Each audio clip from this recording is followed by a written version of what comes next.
Yep, that's me. You're probably wondering how I ended up in this situation. Hello everyone and welcome back into another video. Today we're once again back in Warframe for another build, and this time we're having a look at Valkyr Prime. This is going to be more of a fun focus build more than an actual meta one. This build is, as you may have noticed, trying to be a Venom cosplay, and it's gonna focus on our swing line and mostly running around with it and just swing between buildings, because in the new 1999 area there are a lot of buildings, and that allows us to swing around very comfortably while also not getting stuck in every little bit of decoration on the map, so that's pretty cool. And we're going to run around while being invincible, dealing a lot of damage with our claws through heavy attacks, and just being a chaotic little ball of that. But that's enough introductions for now, so let's jump into the build. Let's start from Valkyr's abilities. Her passive allows Valkyr to recover 50% faster from knockdowns, but this is completely useless if you are running Prime sure-footed, so yeah, it's a bit of a old passive, and I hope DE changes it in the future. Then we have her first ability called Ripline. This ability can be used both for movement and also as an offensive weapon, because it does deal a little bit of damage if you cast it on an enemy, and it does also bring them closer to you. You can also launch enemies into space if you are above them, so that's an additional fun thing to add to the build, but we're going to use it mostly for movement. Then we have her second ability called Warcry, and this is a buff both for you and all your allies in range that increases armor and attack speed by a certain percentage based on your power strength, while also being a debuff to all enemies in range that decreases their speed. The duration is quite low at only 15 seconds, but there is an augment to increase this duration pretty much indefinitely, and range is solid at 25 meters. Valkyr's third ability should just not exist. This is just your free helmet slot, and that's because this ability removes your shield. So if you wanna lose shields in 2024 where the meta is shield gating, yeah, be my guest, but otherwise just remove this one and use literally any other helmet ability. And finally we have her fourth ability called Hysteria. This ability sounds really complicated, but it's a lot easier than you think, so I'll try my best to keep the explanation as short as possible while also giving you all the details. Whenever you activate Hysteria, you become invincible and you gain access to Valkyr's Exalted claws. They deal a lot of damage and can be modded separately in your arsenal. The ability has a casting cost of 25 bangs and an energy cost that increases the longer you keep the ability active. You can temporarily disable this increase by swapping to your primary and secondary weapons, and that means the ability will still keep draining your energy, but the rate won't increase anymore. Although you need to be careful, because when swapping to your primary or secondary weapons, you lose your invincibility. I've been talking a lot about invincibility, but of course this comes with a catch. That being that every time you take damage while being invincible, you store a portion of the damage, and at the end of your ability you will take a smaller portion of that damage that can ignore shield gating, so you need to be careful when taking that damage, because it might just kill you. The way you avoid this damage is by not having any enemy inside the radius of Hysteria, and this radius is quite tricky as well because it will keep increasing every second, but you can shrink its size by killing more enemies. So basically what all of that means is that whenever you activate your 4, you start having a certain energy drain, and you can pause it by just swapping to your primary or secondary weapon, it's up to you. As you can see, I'm also not invincible anymore, and up here you can just notice that the energy increase percentage has stopped at 22%, and it won't go higher unless I go back into my melee.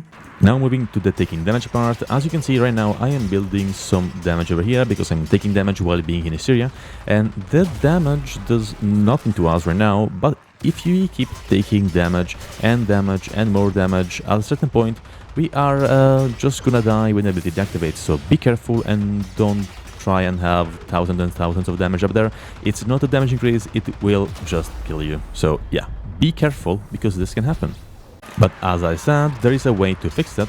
On the ground we have a small circle, which is kind of difficult to see, but it's like the ripple you see on the screen whenever I move around. There we go, the one over on that tube, and it does increase every second unless we are killing stuff. That will reduce the range, but whenever we have enemies inside this radius, we are going to take damage at the end of the ability. But as I said, this damage can be just completely ignored if we run away from enemies, and that's because if they are inside the radius, we are gonna take the damage. If they are not, we are not gonna take any damage at all. I have like 15,000 damage build up, but I'm very far away from enemies, I can just deactivate the ability and take literally no damage. And that's how we avoid dying with Valkyr. There is also a very easy way to chase all of that shenanigan by just keeping rolling guard, because on dodge this ability makes you invulnerable to damage for 3 seconds, and that means we can also avoid dying from our 4 build-up damage, so that's kinda fun. Like, for example, I can just stay here and take thousands and thousands of damage, and at the end just roll, deactivate the ability and take literally no damage. As you can see right now, I took no damage. That is pretty much a very safe way to exit your 4, and you don't have to be careful about anything anymore. So thanks to E for rolling guard. Moving on to the actual build, first of all, I started by removing your thid ability and instead replacing it with pillage. You can use Jades of Animais if you prefer that one, and that's gonna be pretty much up to you. I just like this one for the occasional shield gate, and that's really helpful whenever our 4 is not active. Moving to the Archon Shards, I am using 2 Forged Crimson Archon Shards with ability Strength, because it's a stat that we just want to increase as much as possible. 1 Forged Ember Shard with casting speed, because her animations are very slow, so this one just fixes that. And finally, I'm running 2 Forged Violet Archon Shards with 37% melee crit damage, and if our energy is above 500, which it is, this damage boost is doubled. That means we gain about 148% more critical damage multiplier, and that applies to our Exalted claws as well, which means they have an insane 6.2 crit damage multiplier. And don't worry, it's gonna increase even more. Moving to the mods, I am running Steel Charge in my Aura slot to gain 60% melee damage, Swing Line in my Axios slot, because this mod makes replaying very cheap, since after casting it 1 time, the next 4 casts are completely free, and also increases parkour speed by 20%. Then I'm running all the Umbra mods to increase health, armor and power strength by a lot, Transient Fortitude for more ability strength at the cost of some duration, Prime Continuity for more ability duration, Eternal War to increase Warcry's duration by pretty much infinite amount just by killing enemies with melee attacks, and Equilibrium to sustain our energy costs. Finally, I am running Adaptation, but you can replace this one with Rolling Guard if you prefer that playstyle, which is completely fine, and I think it's actually really fun, so it's up to you. You can also add Narrow-Minded, but that will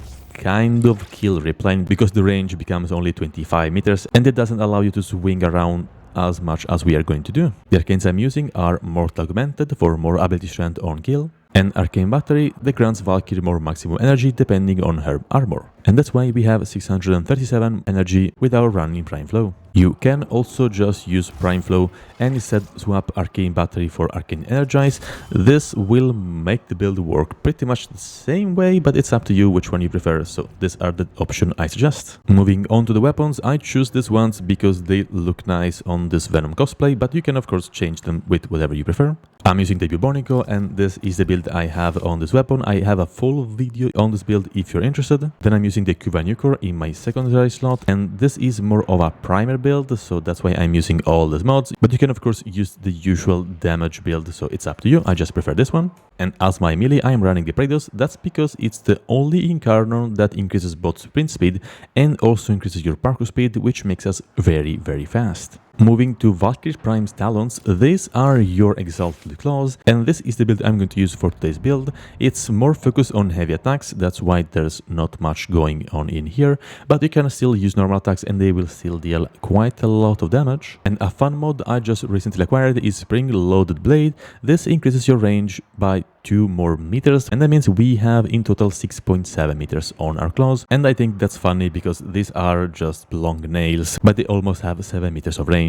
I'm using Madurai as my focus tree to increase both my power strength by 40% and my casting speed by 50%. And of course my pet of choice is going to be the Panzer Bupafila, and that's because I just really like this pet. You can of course use any of the other tons of pets we have, they are all great and they all have their niches, so it's up to you. This is the build I am running on this kit, and it features Tenacious Bond for more final crit damage multiplier, Vicious Bond so our companion can now strip armor and also spread this armor strip to other enemies, Contagious Bond so it can also spread statuses, and finally Seismic Bond to increase our ability efficiency by up to 30%. And at last we have the Panzer Claws, and this is the build I am using. It just features a lot of status effects, and that's just because I want this cat to apply a ton of them so I can deal more damage. And that's pretty much the build, so let's now see it in action. I'm going to summon 20 corrupted heavy gunners. They are going to run around alive because that's how I want them, and it's just to showcase how much we can just survive with this build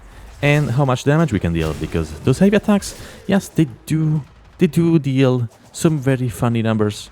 And yeah, just kill everything. They just one-shot everything. You didn't have to armor shape them. You didn't have to care about anything.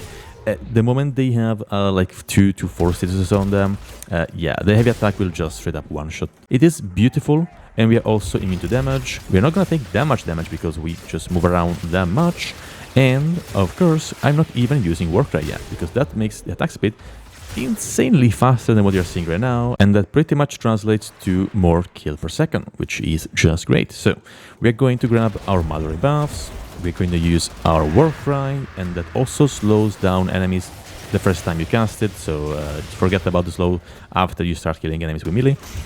Then we move on to armor shipping a little bit, and then just heavy attacks all around that are gonna deal some interesting numbers. I don't know what 32M means. Oh no, 62M, that's a very funny number, haha.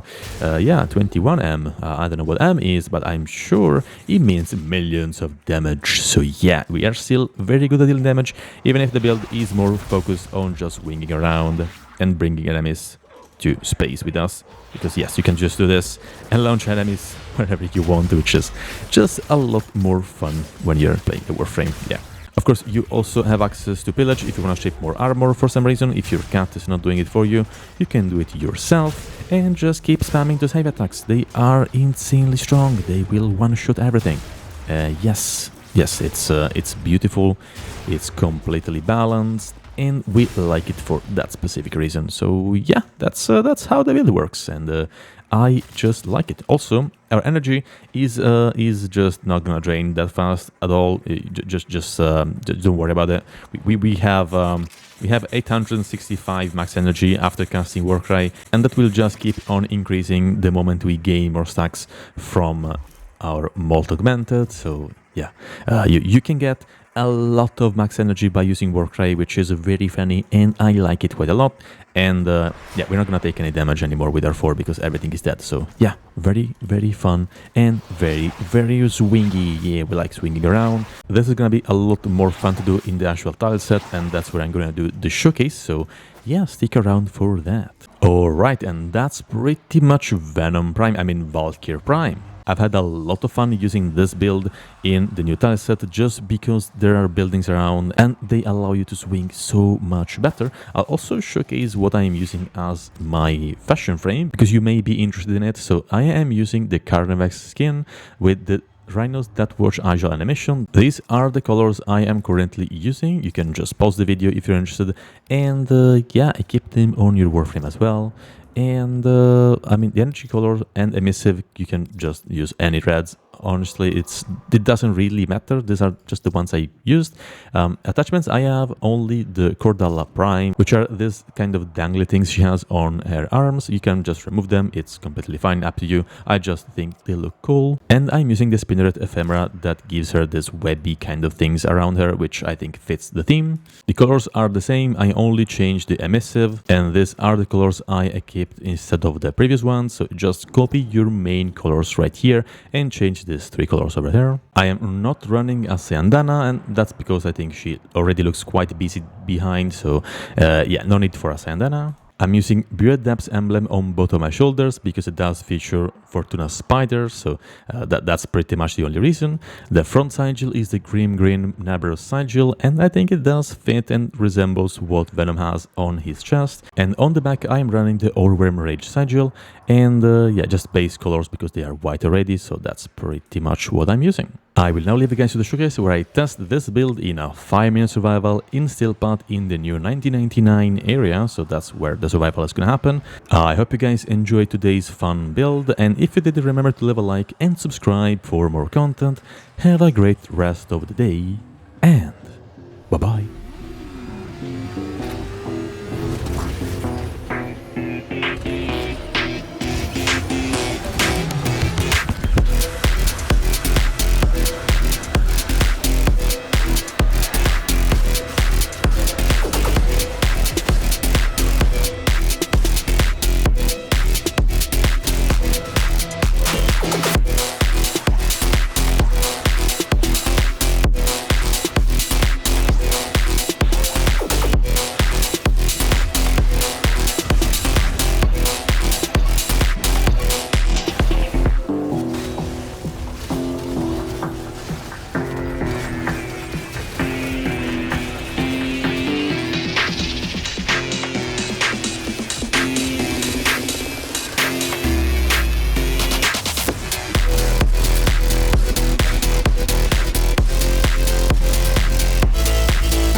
bet you ain't noticed that.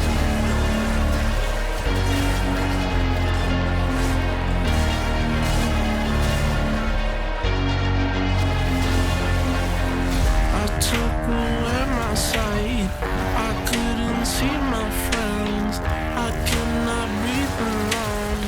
You helped my lungs expand. Slowly losing my mind over you.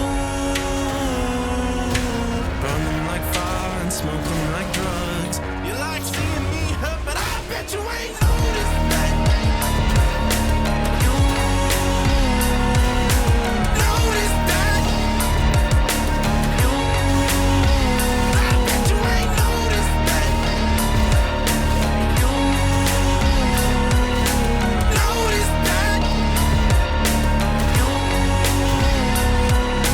Smoke up, then I wake up, get into it. I know that I'm a bad man, nothing to it. I do that, kinda knew that. Don't tell me. I know that we'll be fine someday, my love.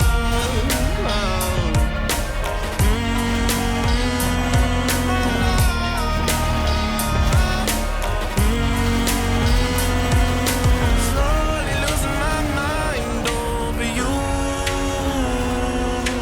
Burning like fire and smoking like drugs. You like seeing me hurt, but I bet you ain't noticed that. You noticed that. You, I bet you ain't noticed that. You noticed that.